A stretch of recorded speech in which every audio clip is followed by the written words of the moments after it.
Thank you for joining us today for our panel discussion about our exhibition, Fertile Ground, UC Davis Faculty and Alumni.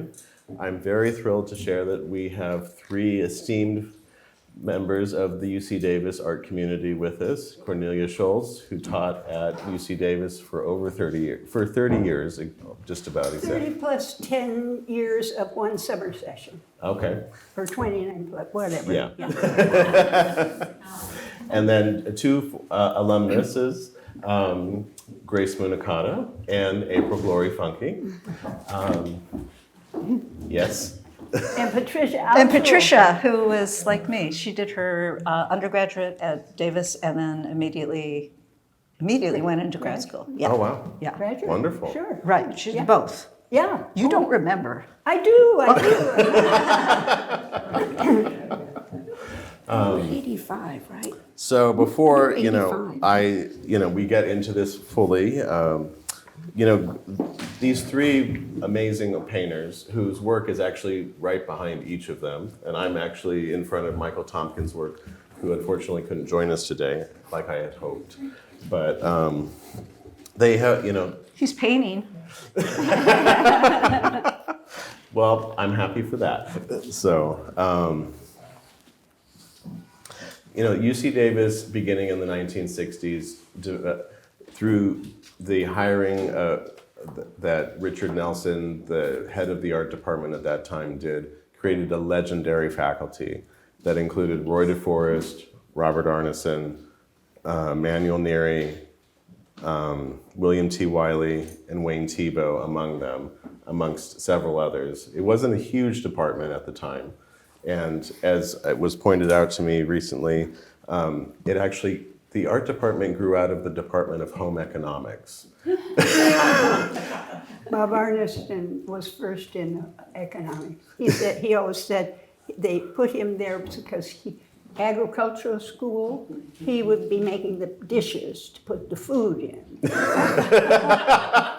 And then Wayne would come in for the painting the drapes for the windows and stuff like that. Well, also Wayne worked on ranches in his youth, so, home ec and ag. He was a shoo-in. Absolutely. So that, but that set the stage in the 1960s for an amazing dynamic department that created an environment that allowed for a lot of experimentation by the students and the faculty themselves. And many of the faculty treated everyone, the students, more like comrades than just like the typical professor-student relationship. Because, figure it out, find what you want to do just by making the work and see what might happen, take those risks. And then, the first to kind of depart the department of the legendary group was William T. Wiley. And around that same time is when you got hired, about maybe a year after. 73 is when I got hired, and Wiley finished that that's when his last year was 1973. Mm-hmm. So what was you, as the professor at that school, kind of in the period just after they, that the attrition of that group began, because the last to leave was Wayne, who was teaching up to, on an emeritus basis actually, into the 2010s. But officially retired in the early 90s actually, I think, or the early 2000s. And, but people left sequentially after that. But what was it like to be a part of that faculty? I mean, you were the second woman to ever be hired for the faculty department. I know that's, a specific thing, but not just that. Well, actually, there was a woman at the beginning, which was Ruth Horstein. Mm-hmm. She was there not very long, I think just a few years. And then she went off to take care of Bubba someone or other. She followed some Marishi, somebody or other.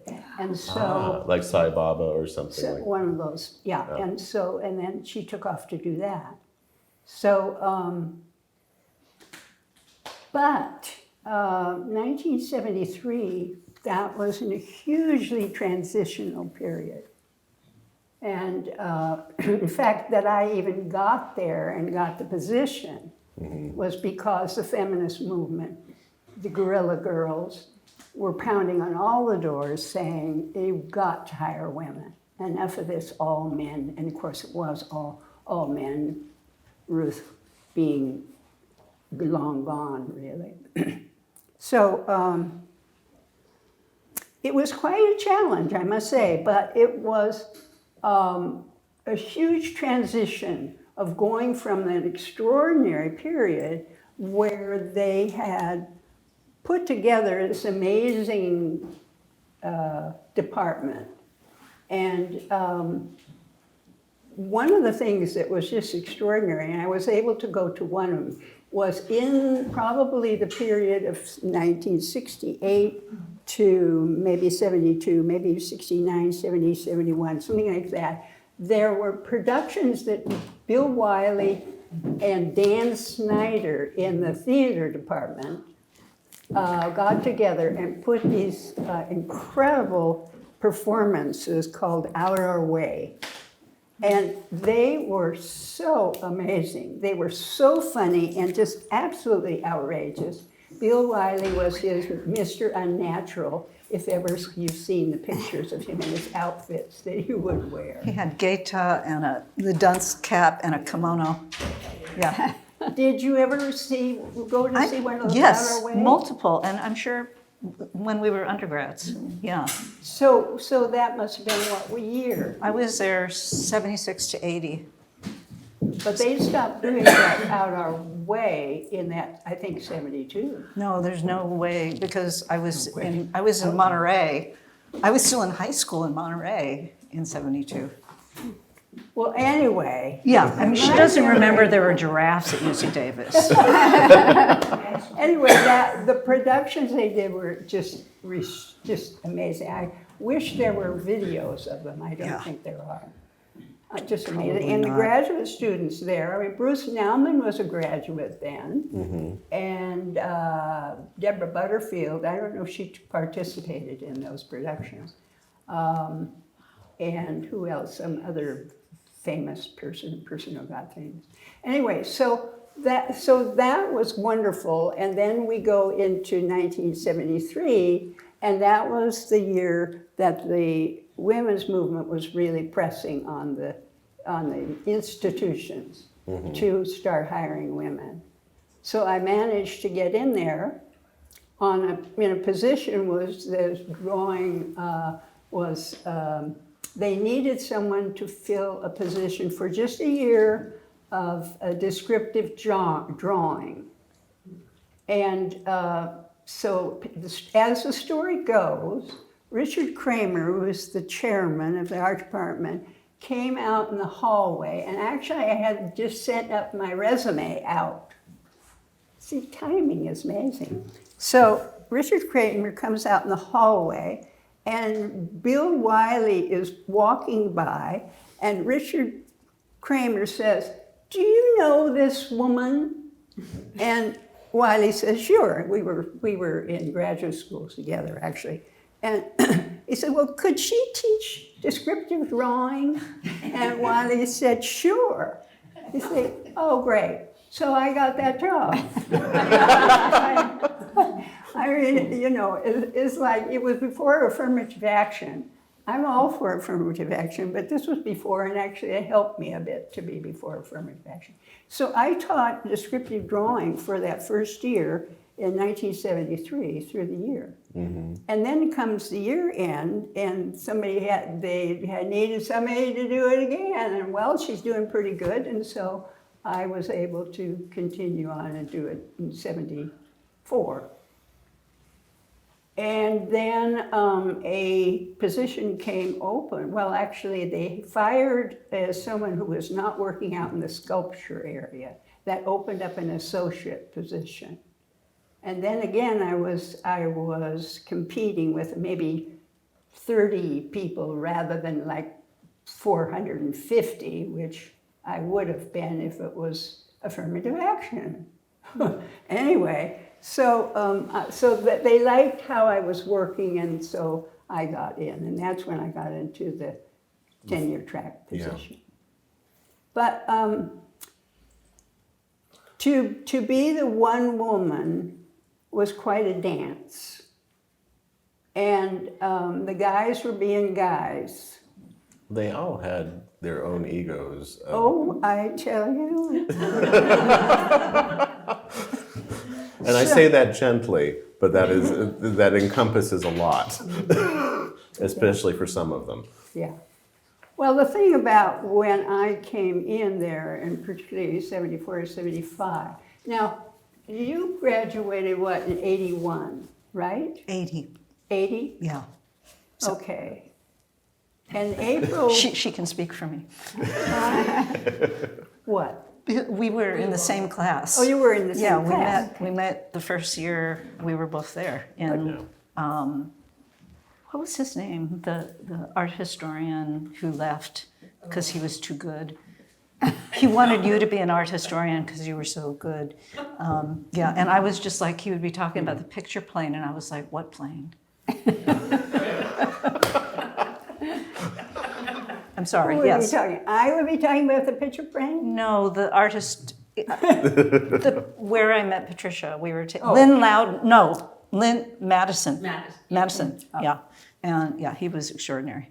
But yeah, and then we both took you. I had you for materials and carriers.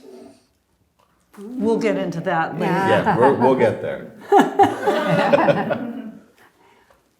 Anyway, the faculty meetings were a bit of a challenge. I mean, I did really respect them all as artists. Not always so much about how they behaved, we shall say. But they were serious. The whole experimental, the whole getting people to really just try to get hold of their creativity, that was true and that was real. Yeah. How did working there impact your work as an artist? Because you started around the same time that you got the job at Davis. You began painting, because before that you had been doing sculpture. And so there's that. But then you also became the department chair. Well, that was in the 80s. That was in the 80s, 88 yeah. to 92, yeah. Yeah. And I think that had an impact on your work too. But like, what was that like? What was the atmosphere like, and how did it impact you?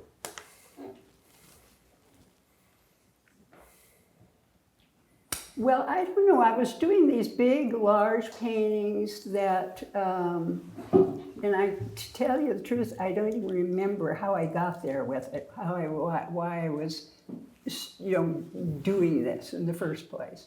But I mean, in terms of that particular large scale, how I was doing it. But I remember I got into the Hanson Fuller Gallery, and I was doing those very large paintings.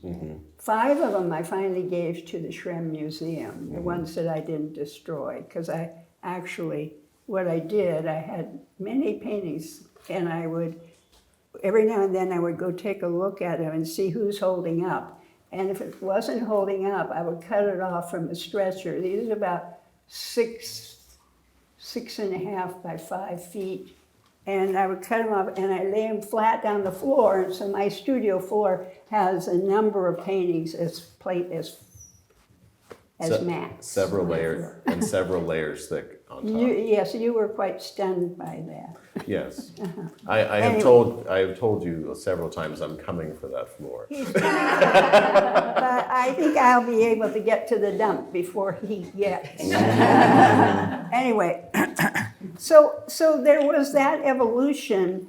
I really cannot say whether the teaching or whether the relationship to these other teachers influenced that work or not. I can just remember there was this thing that I was doing, which I've done and I continue to do, a kind of relationship between the Geometry. Yeah. Geometry in the organic form. I've always been working through that. It's just evolved into different forms. Although at that time, those paintings were incredible. They were so gorgeous and really airy, very, as I remember, very thin veils of color and then sort of abstract sort of shapes, geometric shapes. Yeah. And then I think, like There's a level of watching ethereality across. in them. Oh, yeah. And then these are also, they're still geometric, but they're incredibly tactile. So it's almost more like marrying back this sculptural aspect, perhaps. Yeah, well, the heavy paint they use, Yeah. it does get the form, it gets a little bit more like a bas relief, something like that. Yeah, the physicality has come up, yeah.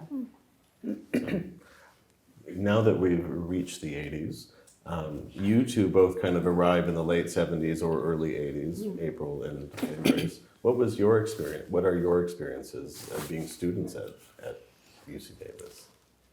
I wrote a Word document. She's prepared, I'm not. Well, can I just kind of read some of this because I don't think it's very long. Well, I don't know. Some of it doesn't make any sense, but We'll go like this if it gets. No, go like this. Go like, yeah. It's like, stop. Don't go there. So I'll just say one thing is when I went to Davis by accident because I grew up in Monterey. My brothers both went to Berkeley, and I thought I was going to Berkeley. And then I took the wrong test. There was like a math test. This was after I got in, but then you had to take another test. And so I thought you could choose between literature and English, and then it was math or something. So I took literature, and then in late summer, I got a letter from Berkeley saying, you need to take the English test, and because we won't get the results till blah, we can't guarantee you housing. And I was kind of devastated. So I decided to wait a year, and then I took some classes to do my lower division GE, and someone there said, you should go to Davis. Davis has the strongest art department. And so I went to Davis, again, like clueless, aspiring to paint like Chardin. And then my first painting class was Cornelia. Yes. And, How did that affect you? Cornelia was amazing because she's a formalist, although she never verbally said anything about it. Well, maybe she did during lectures, and sometimes she'd show some slides, but I don't recall that. What I recall, and again, Patricia and April can confirm, is she was really interested in, well, after we got past materials and carriers, your process, your personal process in the work, and kind of allowing the work to change. So not kind of starting out with an idea of it's going to look like this, but sort of like seeing where it was going to go. And I do recall in a later kind of advanced drawing or something, I think Cornelia would come over to me and she'd say things like, how many changes has it gone through? And I'd say, 15. And, You kept track. well, sort of, yeah. But I mean, and so I think what was really marvelous about that was that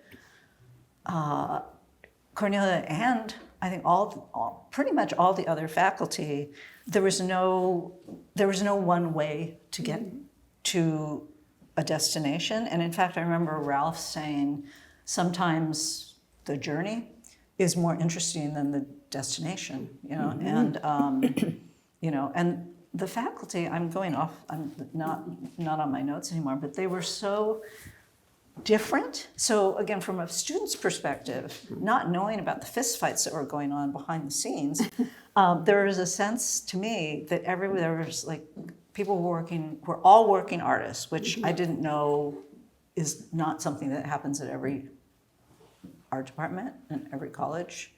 I know because I taught at one. And and everyone was working very differently, but there was a sense of respect for all these different approaches. And, yeah, and so like Ralph was sort of a storyteller, so he would give us a project and then he'd tell us these amazing stories of whatever, trips to Europe or and mythology or whatever. And okay, here's an anecdote. There was also like, at the time, Davis was never a commuter school. And I think that also makes a difference. So everybody was just there. And if you were an art student, you were just there. And I was not a party person in Monterey. So if I'd gone to SFAI, I don't know that I would have found other things to do. But I think a lot of people there, it's like, you know, there weren't concerts, there were a couple things on the quad. Probably didn't have money for it anyway. And a friend of mine who graduated the same year as Patricia, I think 1980, like Kristen was 1983 or 82? 82. She was talking about, two things. So one was, when Roy would teach beginning drawing, of him he and the students and the TA putting together clusters of chairs and stuff into these things. And then he'd say, okay, everybody draw monsters.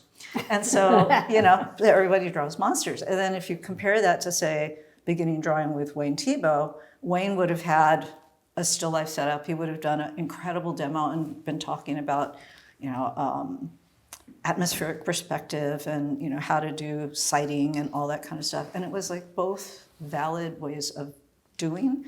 And in grad school, Kristen was telling me about a time when a bunch of grad students, they're all there all the time. One of them actually lived in his studio, though you weren't supposed to do that. And they all got beers, and I guess it was like a Saturday evening. They went to TV9, and they all started throwing pots, even though most of them didn't know how to. Yeah. And somebody was saying, well, you know, you're supposed to center the thing. I think Hano knew how to actually do it. And so they all made pots, and they were drinking and having a good time. And she said it was about Saturday, and around 8 o'clock, Bob Arneson came in. So he was there doing something, and I guess heard all this noise and went to check. And she said he was overjoyed that all these grad students were touching clay. And she said it was like he thought, oh, they're all going to go on to ceramics. And, I think she was too nice to say, no, this is just for today. But it was a really special community. And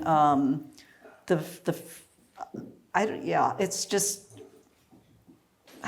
the fact, like, as a graduate student, I don't know what it's like now, but the cohorts were incredibly small. So my husband graduated 2 years ahead of me, and he was in a class of 7. And this is a picture, and only Stan Singleton is missing from it. Here's Michael. He was really cool, so he wore sunglasses everywhere at the time. And my class was 5. So, and this is a picture, I know you can't see. It was when the first year students and the second year students and Michelle Bello, who was Steve Fleming's girlfriend, became a fine art consultant. We all went to Watts Tower, and but it was really, really small. And so and the TV 5 and 6 were right across from the art department. So unlike, say, University of Chicago or Art Institute of Chicago, where there were like over 100 grad students, it was so easy if you wanted to go across the street and get somebody to come take a look. That's got to be unusual. Yeah. Is this your graduate? No, this is Michael's. This was Michael, but is it Michael's graduate group? Except for some reason Stanley's so not there. Craig Nagasawa. Craig Nagasawa was in that. I didn't realize that. Yeah. Uh-huh. And Nick Taylor. What? Oh yeah, he was a troublemaker. I'm just giggling. I told Michael that you might steal this, and he said, no, don't let him. No, I think we might be scanning that. No. Why not? Well, okay. So, but in terms, I don't know if you guys want history, but I was talking to Michael a little bit, and he was, like doing his thing, and he mentioned this at the opening reception and I remember this too, especially I followed in Cornelia's footsteps, and I started teaching right out of grad school. So I taught for 33 years. Wow, amazing, huh? It is amazing, yeah. But at the time we were students, it was before Prop 13. So there was so much money for higher education. And like UC was investing a lot of money in the humanities and the arts.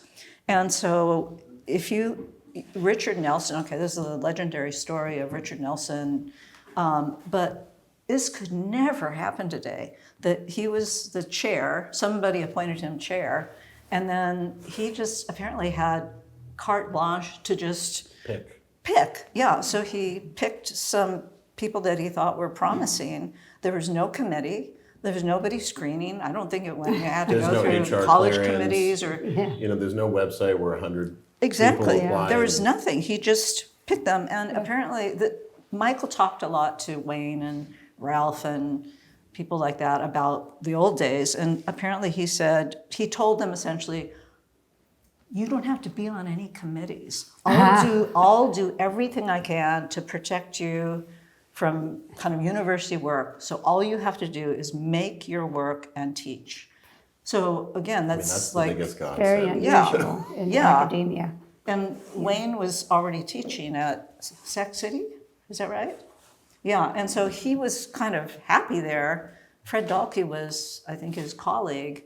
And apparently Nelson, Wayne repeated this over and over. Nelson said they were meeting, and I guess there were windows, and there was a big tree outside. He said, "See that tree? I can buy you a roll of canvas as big as that tree." A roll of canvas. Yeah, and so, of course he couldn't say no. But again, it's like nowadays, that was, see, the thing is, through the years, there's always been periods where there's money. Right. And then there's the big recessions, right. and there's no money. Right. And then they take everything away. It's like when I was director of Arts Bridge, there was money to do the Arts Bridge. That was the last 3 years before I retired. And it was a fabulous program, and there was money, and even the governor of California at the time was Republican, but that they put a line In the budget for Arts Bridge to be developed on each UC campus. So I directed the one at Davis.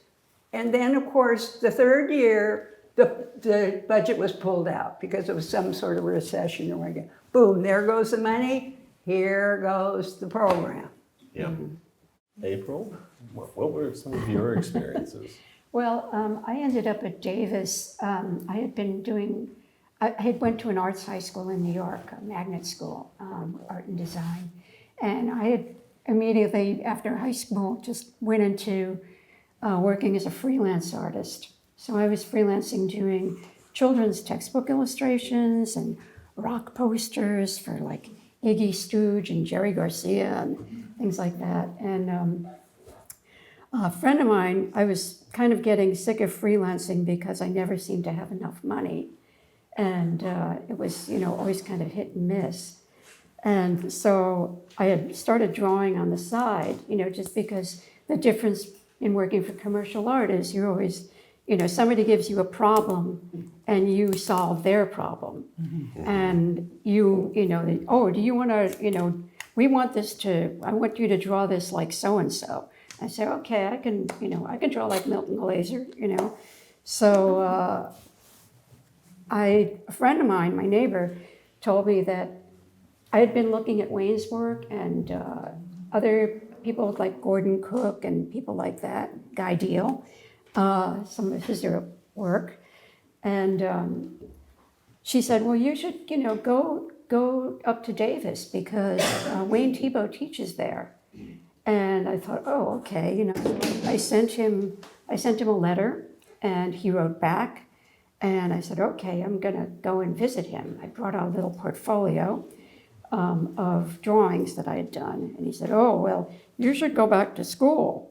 And at that point, I was like 28 years old, and I was like, well, how, But I applied, and I had a hard time getting in because I couldn't do mathematics. I have dyscalculia, so I'm kind of dyslexic, and I couldn't pass the test, but somehow I got in as a returning student.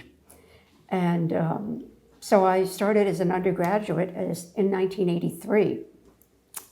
And it was just kind of heaven, All I had to do was paint and draw. And I took all of Wayne's classes, and it was just, and Wayne and I bonded because he had also been a commercial artist. So, we talk about, oh yeah, doing layouts in the old days with, magic markers or chalk and lettering and, doing paste up and things like that.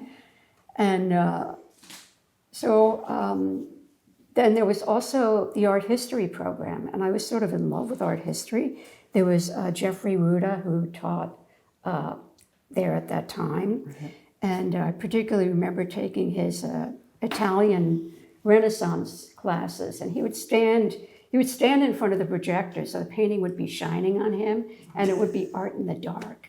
And I would be like frantically making these little thumbnail sketches of all of the pieces that he was showing on the screen.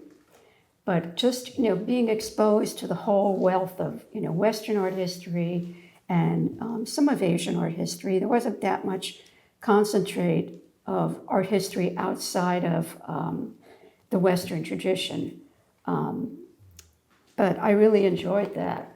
And also the community of artists, of students. The studios, the painting studios were on the third floor of the building. There were two big studios, and they were open all the time. You could go there at like midnight, and there would be somebody in there, painting away, and just seeing what other people were doing was just really a wonderful thing. So it was just a great experience for me.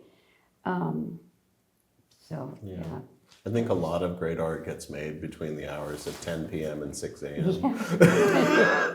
Because, the rest of the world is asleep and you can, it's quiet. And Yeah, you can finally concentrate. concentrate and there's Yeah. nobody coming to bug you.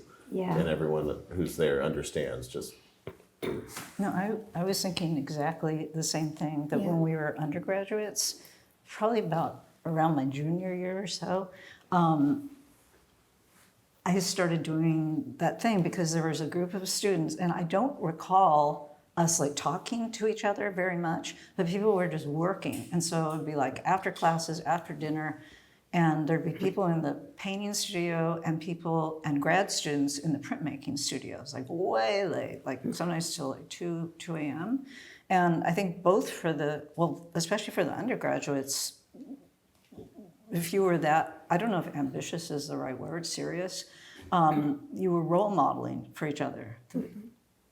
So Yeah, we were to all work, artists together, to be working regularly. And, again, since I worked at a commuter school, the students most of them didn't have that opportunity. There'd be some who could stay, but the vast majority had to go home or go to work.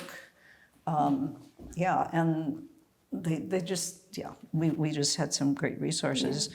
And Michael keeps harping about this thing about humor at Davis. Humor? Humor. Humor. And I was wondering about your take on that, because we exchanged some email about formalism, and I told you something Manuel said, and you said, he didn't know what he was talking about. Well, I said he didn't know what he was talking about, which he did on certain things. He did on Other certain things he didn't. Well, he didn't talk much, period. Yeah, No, I mean, the he'd come in and like I took a sculpture class with him, and we'd be making these plasticine clay sculptures of the model, and she was like this. the same thing. Yeah, and he would come in and he'd look at it and he'd just take a knife and just cut your sculpture and, just like hack a piece out of it and then walk away. Was it cool to you, or was it? No. It was his way of critiquing. Well, because I had the same experience. I loved figure drawing, and I took figure sculpture from him, and it was the same thing. Model standing like this. And Same pose. Yeah, and we had model. the whatever, the wire armature was already there. And I remember that there was a girl named Allie. Allie was the model. And it's like, I couldn't think in 3 dimensions. So I'd go up and I'd like look at her calf or something. And then I'd come back and I wouldn't remember. And Manuel would come over and he would say something like, the problem is she doesn't have a spine. And then he would just take like a wedge of clay and like and have like a slab and then like throw it on the back and then take like some kind of wood thing and just like smack it in place, take a carving knife, and then it was like revealed. And it was like, I didn't have any clue as to how I could do that, but watching him do that, it really is a kind of magic. Yeah. Yeah, it's wonderful actually, because then in that too, you show somebody how you can do certain basic gestures. Because the tendency, like when you're a student, you're working, is to get fussy. Right. Fussy. So you're just building a lot of little fussy things. Right. So often it's just like, no, you kind of do this, and you do this, and you do this, and this. It's like, oh, wow, that's fantastic. Yeah. Yeah. I remember taking your class, and I was just like, it's just really hard to make a good abstract painting. It's just really much harder than people It's hard think. to do what? To make a good abstract painting, it's much harder than people think. You think you just throw stuff at the canvas. But I was taking your class and trying to work abstractly, even though I was, trained pretty much as an academic artist. And it was just, really difficult. But I kept making these paintings that kept turning into, representational paintings, kind of, no matter how I tried.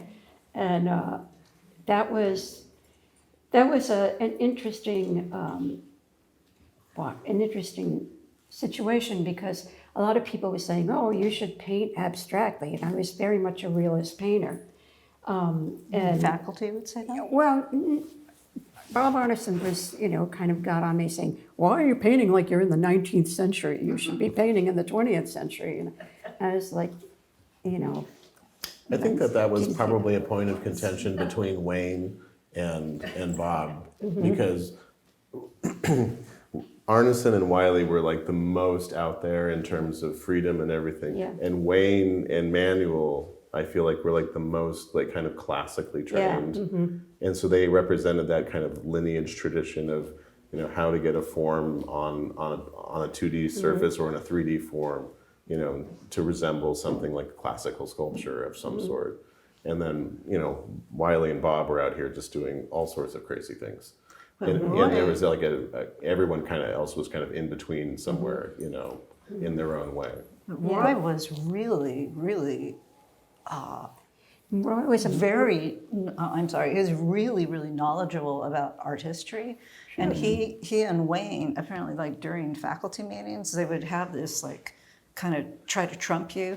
They like, do you know who's, so-and-so is? And so Roy, when I was an undergrad and he would come and do a little lecture and sort of smirk and say, "What's about the great dingo in the sky?" And I believed everything. I mean, I'm sure it was true, but he read a ton of philosophy and art theory and was steeped in art history in a similar way to Wayne.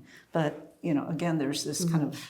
I mean, Bob was more Mad Magazine kind of humor. he was, Well, the thing that I think is really essential is all of these men really had not only a deep connection and love for art, but they really knew the history and they knew the foundations. So that was it was grounded. Right. Even if they were into cuckoo stuff in terms on the surface, Right. there was a grounding in what they were teaching.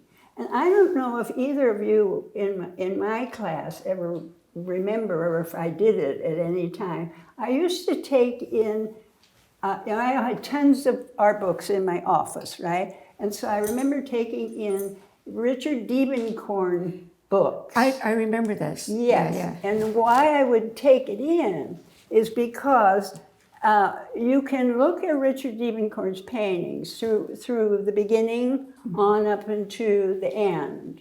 And whether he's in abstraction or figuration or his final, rather, simple, is he's always looking at the same thing. And so you talk about my thing of I'm a formalist. That's what the formalist is about. Oh, yeah. It's about basic, shape. What are the 5 fundamentals of form? They're shape, value contrast, color contrast, line, and texture. And that's it. Everything is composed of that. And I used to ask the question, ask the students, okay, now can you think of any other fundamental? And somebody would say, well, composition. I say, what's composition made out of? Well, okay, and you go back to whatever. In other words, that is the foundation of everything that you're looking at. So with the Diebenkorn was such a wonderful example of, look at how his abstract paintings, and now look at his representational paintings. There he is, looking at the same thing. Yeah, the armature is the same. Yeah, I took materials and carriers with Roy. He came back to teach this class for like 1 semester, and he was like this magic elf man. He knew so much about materials and carriers, which was surprising to me. We were doing things with egg tempera. Yeah. I remember at one point, and we were trying all the materials and carriers were basically, you learn how to build a support for a canvas, learn all about the different ways of priming a canvas, learn all about all the different kinds of paints you can use. Didn't he teach you also how to make pastels, how to make pastel, how to make paint with a muller and a glass muller and pigment and linseed oil. I still make paint the same way. We go down in materials and carriers, or even in the beginning of first class of painting, go down into the shop to build a stretcher. There was a wood shop, yes. I was terrified, not of doing it, of these students doing it. I was just like, oh my God. And of course they had the shop guy who was staying, being with them. He was insane. Well, he was insane. Jim That was another story. Michael thought he was a Unabomber. I actually had him build me a camera lucida. I still have it. Wow. Yeah. Well, anyway, the thing is that even going to the point of having students go down there and use the table saw to put together their stretcher. That's incredible. Yeah. Yeah, I was terrified of the table saw. Terrified. I think this is a good moment. Do we have any questions from the audience about, UC Davis and Julia. Julia. I have a question. Oh, okay. When you were the head at Davis, The chair. the chair, did you try to solicit other artists, from New York, other women artists to come? Well, that would only be at the times where we had a position open and we were hiring. And then it was, at that time, it was affirmative action. So that meant that we were putting out advertisements throughout the whole country. And the College Art Association would be the way that they advertised positions, which is a kind of a once a year, they meet at some hotel, and it's this big convention where you go get interviewed for positions in hotel I rooms. was thinking more word of mouth. Yeah. Well, so people would apply. As far as the women go, as far as the women, I was the one woman on the faculty for 11 years. So I was carrying the load of the maternal energy. And then Squeak I would came. occasionally have women students come to my office in tears about some of the stuff they were getting from the male teachers. Some of the male teachers doing their heavy-handed sort of stuff. Right. Make them suffer. Yeah, brutal, make them cry. See Build if we the can make them character. cry. But anyway, I would be remiss, though, Cornelia, if I didn't ask you to share your story about smoking at faculty meetings. oh yeah, well, see the faculty meeting, and because about the thing about being the one woman on it, and yet here's the feminist thing, and I'm very concerned about that. How far can I go in a faculty meeting with my concerns that address the women's situation? I could only go so far before the eyes would start rolling in their heads, and so then I would have to step back, because I was not going to be dismissed by these fellows. So that was quite a dance that came in. 1983, we got our first hire, which was Squeak Carnwatt. And I could feel the maternal weight lifting at that point with just one other woman. But then she escaped for a while. Escaped? Yeah. She went to Berkeley, right? She taught at Berkeley. She for a either while. went to Berkeley or CCA. Well, she went to Berkeley years later. Yeah, Yeah, years later. But she was at Davis for quite a while. and there was also a visiting artist. So he wants to Right, the me to tell the distinguished guest smoking. professor. I love that. He loves the smoking story, so I'll tell you the smoking story. All right, so here I am, the woman with the 9 guys, this faculty meeting. They used to like smoke in the faculty meetings. Not all of them, of course, but a couple of them. Bob Arneson would smoke cigars. So the thing is, at some point I thought, this is awful, this is terrible. I said, would you guys stop smoking? You know, well, they go, So what I thought, so the next faculty meeting, sure enough, it would light up again. So I found, and I don't remember where I found it, but I found a gas mask. And so I took it with me to one of the faculty meetings. I just had it on my lap, you know. And so, sure enough, Bob Arneson lights up a cigar. And I pick up the gas mask and I put it on. Well, there's just dead silence. And so Bob Arneson puts the cigar out, and I took it off. That was it. No words were spoken. After that, at every faculty meeting, nobody smoked. Right on, sister. See, that's progress. Julia, you had a question? Julia. Yeah. This is for each of you. You've had such rich lives as artists and have been working for decades. And I'm thinking about, your evolution and how you've evolved as a person and as an artist. Is there anything that you would say to your younger self that you know now about who you are as an artist, how you make, how you work, live, think, that you would tell your younger self that you wish, is there something that you know now that you wished you had known then? Can you think of what that might be? Something that you've discovered, I guess. That it isn't What a would you crisis. say? I'm still learning that it isn't a crisis, though. It is not a crisis. Yeah, but everything, getting to this gallery. Yeah, really. Yeah. But I think this is a side thing to what Cornelia was just saying. So I was 19, and Cornelia would sometimes read to us. I don't remember exactly what the texts were, but they were kind of about art. They weren't like biographies about artists. And she would change from, The gender. exactly, because it was always he, blah, blah, blah, blah, blah, and as sort of the man, he, blah, and she would change it to she. And I remember at, again, 19, it sounded strange. Yeah. And now it doesn't. I mean, obviously, but that was her point.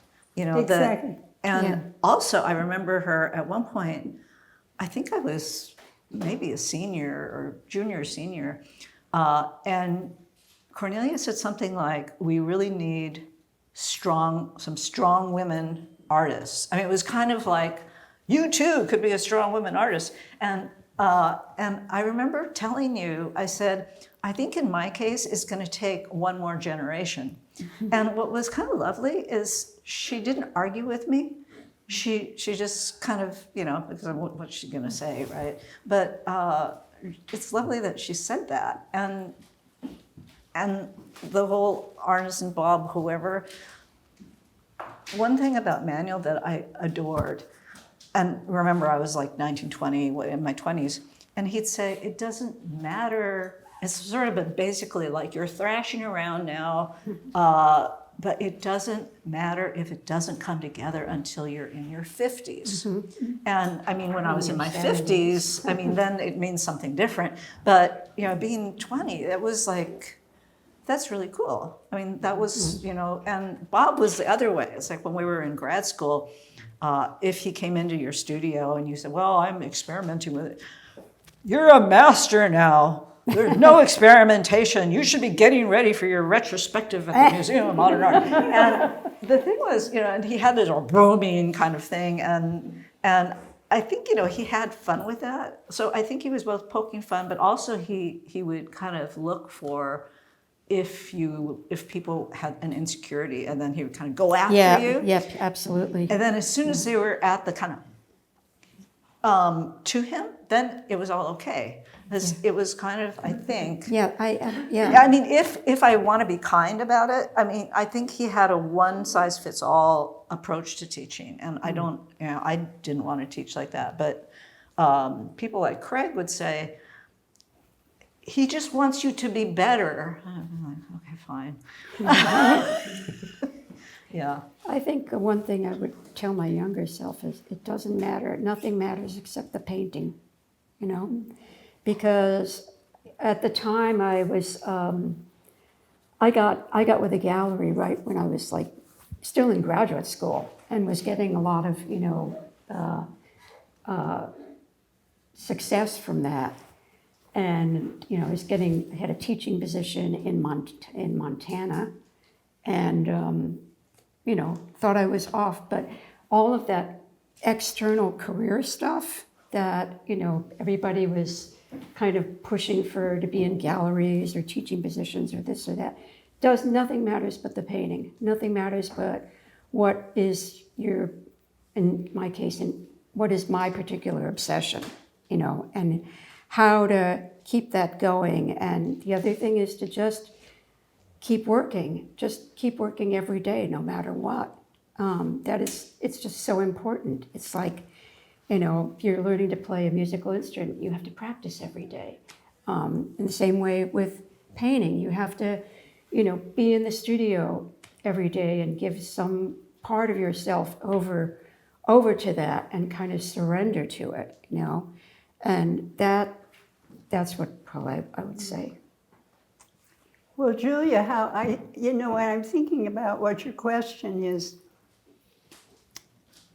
I think we all just go through our life and affected by the times or affected by, like for instance, I was born in 1936, right? So I went through the 40s, I went through the pre-feminist movement.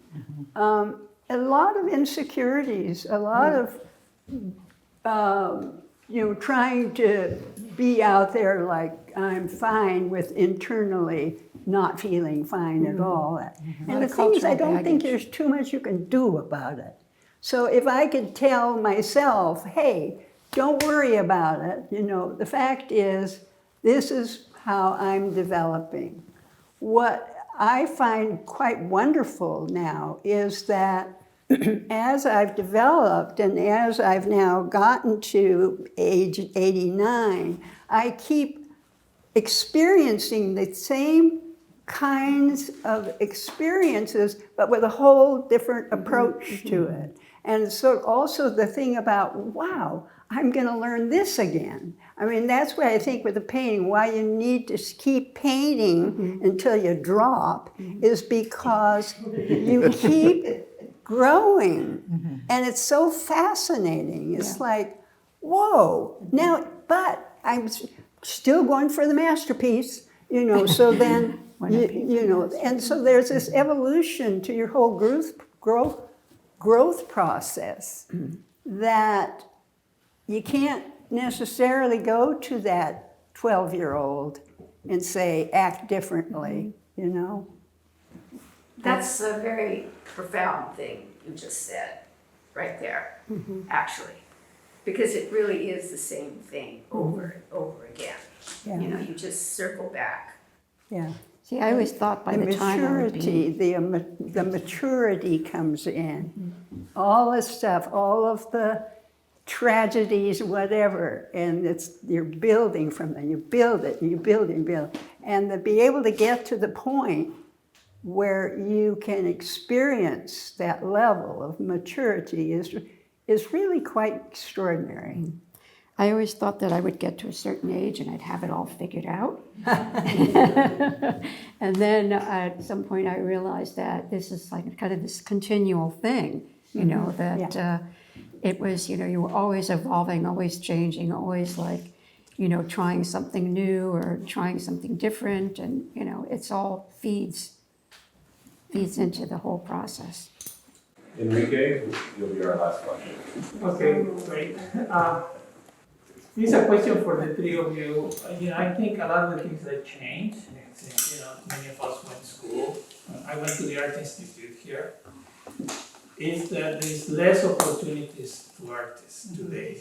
I mean, let alone the art market. The art market seems to be collapsing everywhere. Galleries closing right and left, you know, Minnesota Street, you know, whatever. And also collectors, you know, are disappearing, especially for middle ground galleries. And there is a concentration of attention to mega galleries, to auction houses that control most of their market, to which emerging artists don't have access to. And I would say many of us, I mean, maybe don't depend on the art market right now, or for whatever reasons, you know, or we might depend from the art market as well. But the opportunities we had when we were younger seem to be less today. Less galleries, less collectors, and now even less art schools, especially in the Bay Area. Now with CCA closing, Mills College, the Art Institute, and this is just in the Bay Area. Yeah. So it's a very challenging time for artists. And It's worrisome, actually. Yeah. very worrisome. It is It keeps you up at night. I mean, it keeps me up at night sometimes. But what would be your advice to just artists in general today? Let alone advice to younger emerging artists or students, but how do you see your art in response to this administration? Is symptomatic of the concentration of wealth and, you know, this collapse of things. But as artists, what can we do? What would be your? I mean, it's a difficult question. I don't think I have an answer myself. So I'm asking you to see if you have one. But Enrique, I mean, we worked together for a while at Hayward before they stole you. And no, it was terrible. They just took him. And and Enrique was an incredible, well, he was always charismatic, but empowering to your students. There was a time when he would put up, he was doing a lot of printmaking with them, and he would put up the prints in there were these glass and wood display cases. And do you remember there was a kid who did a print, it was about childbirth, but it was about celebrating childbirth, and I can't remember exactly what it looks like, but I think there was kind of like the leg splayed and the child. Like a Colombian look-alike design. Right. And so then we shared the building with education and other people, and there were complaints. So they wanted it all taken down. So Sexual harassment, it was considered sexual harassment because it was a display of nudity in public that you cannot avoid, and they had a point. But this was art, and it was not the intention of the student. The student was actually paying homage to his mother, was a Latina student. And the one that was trying to sue the department was a Latina that got suspended from the education department. But what Enrique did, I hope this is sort of on topic, was he put curtains on the display cases so that it was your choice whether to look at Brilliant. any of the display cases. And I think that was it's a kind of great statement to the artist. It's like, no, you don't just take your art out, but you put it on them. Do they want to see this? Big holes we cover with paper, like what's Right, the paper right. with big holes. And put X-rated white at your own, at your own risk, because that's the loophole of the law. If you don't force anybody to see nudity, you cannot be sued as sexual harassment. And I think And that, was the most popular show. There were lines.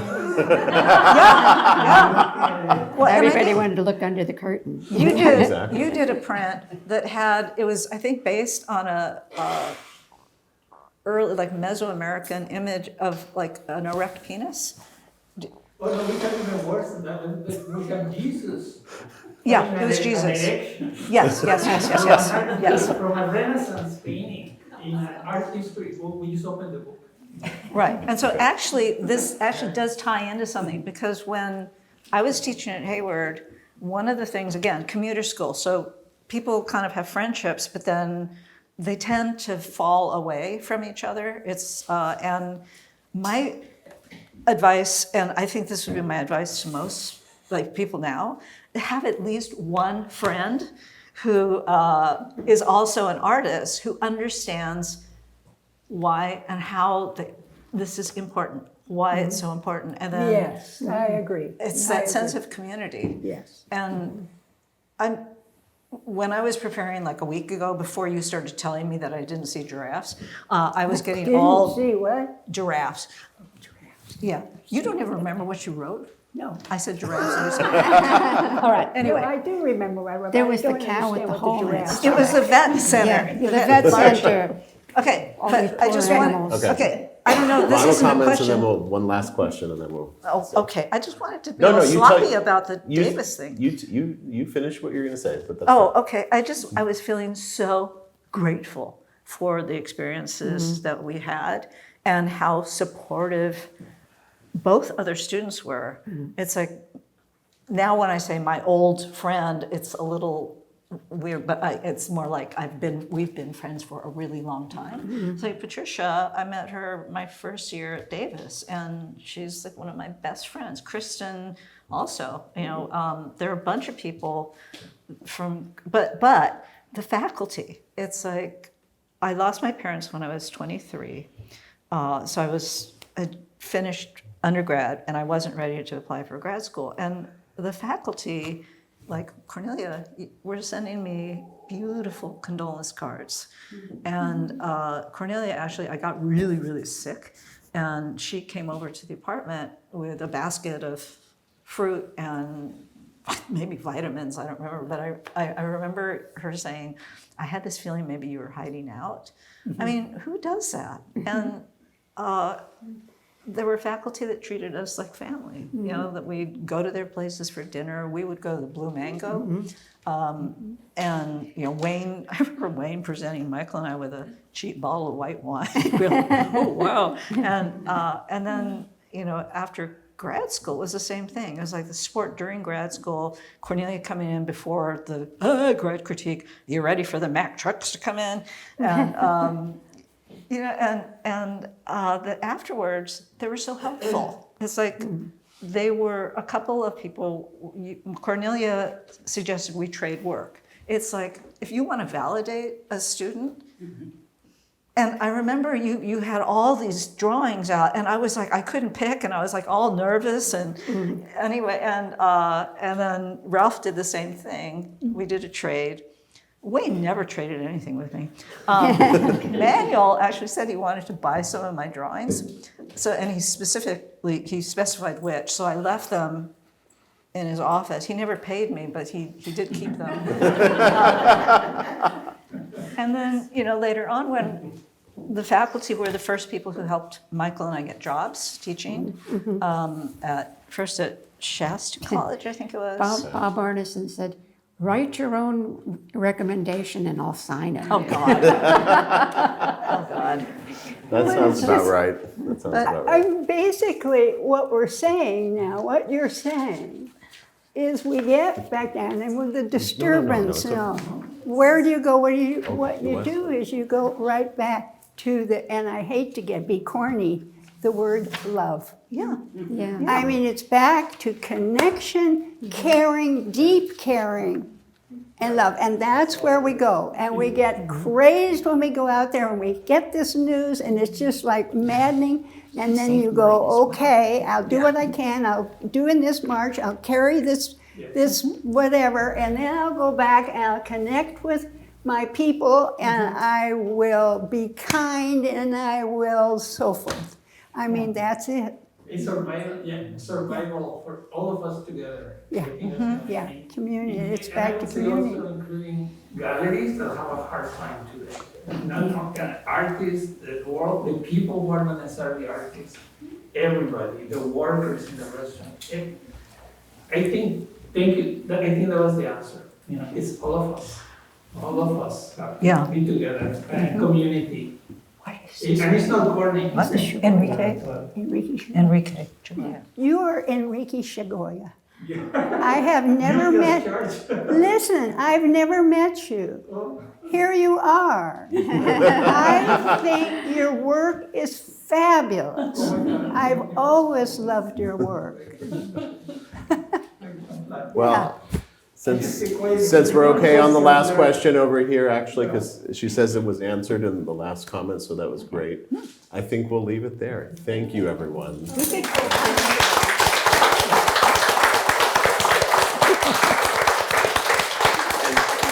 I especially want to thank Cornelia, Grace, and April for being here. It's truly a treat. Thank you so much.